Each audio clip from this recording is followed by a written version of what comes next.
Hello everyone, welcome to GGN.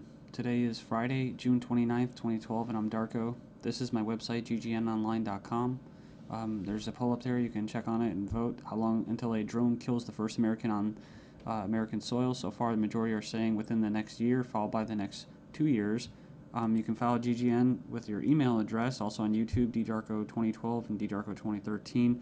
And if you'd like to help, you can donate right there.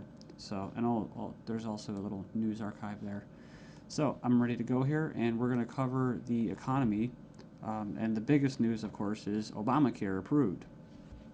It was kind of shelved for a while there, and now it's back from the dead. So, and a little bit of eugenics, because you have financial warfare, and then you have social warfare, you have eugenics, and it kind of all just is immersed, right, in the same global agenda. So it says here, Obamacare approved, IRS to force Americans to buy health insurance. It says it's a victory for Obama and a travesty for the middle class. The Supreme Court upheld Obama's health care mandate, empowers the IRS to begin to regulate America's health care by 2014. Expect IRS thugs armed with shotguns knocking at your door to fine you almost $700 a person or $2,000 per household for failure to purchase health insurance. If you fail to pay the outrageous fine, expect to be sued by the IRS. It says here that revised healthcare laws remove the penalty of almost $250,000 in imprisonment up to 5 years. It says here this ruling allows the federal government to force citizens to enter a contract with private corporations to buy health insurance. This is happening just days before the 4th of July, when Americans won its independence from British tyranny, and now we face the same tyranny today. It says here by 2014, all Americans will have to submit or face being fined and sued by the Internal Revenue Service. The American people are already struggling financially with record unemployment, inflation, and trillions of dollars in national debt. By the time health insurance becomes mandatory, the middle class will be financially bankrupt.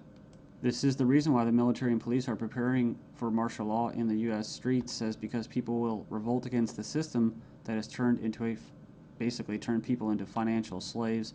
So it says here that they're conditioning Americans with checkpoints and speed traps, army drones to spy on us.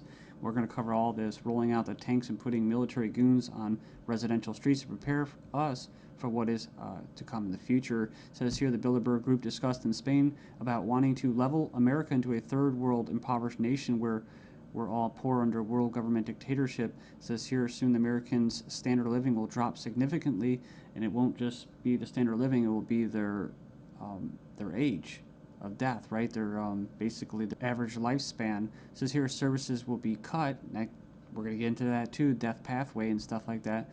Taxes will be increased until we become so poor that we are unable to fight, and resistance will be futile. As Americans issue split decision on healthcare ruling, nearly 2/3 believe politics played too great a role. So it says Americans are sharply divided over Thursday's Supreme Court decision on the 2010 healthcare law, with 46% agreeing and 46% disagreeing with the High Court's ruling that the law is constitutional. Then you have from the Daily Bail, Obamacare complicated. Check out the flow chart. And yeah, there's our buddy, the IRS, right there. But it's just a god-awful mess. And you have Secretary of Health and Human Services in the middle. All these different vested interests, all these different bureaucracies.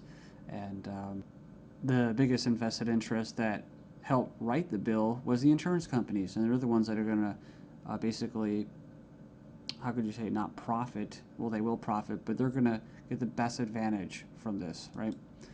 And if you would like an anarchist perspective on the whole Obamacare thing, I think Stefan Molyneux did a pretty good analysis of this. I think he held back a lot. I think he's gone over it and made his point so many times, his argument, that he was actually kind of just laid back about it. So it's kind of nice. It's 18 minutes, not too long.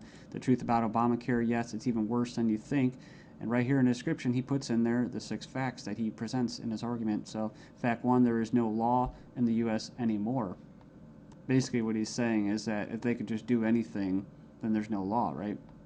And it's tricky because, in quote, in a stateless society, there would be what? No law. Well, there would still be common law. See, this isn't common law. This is political law. That's why you have pigs, political law enforcement, and the like that are going to be enforcing this, federal agents and that.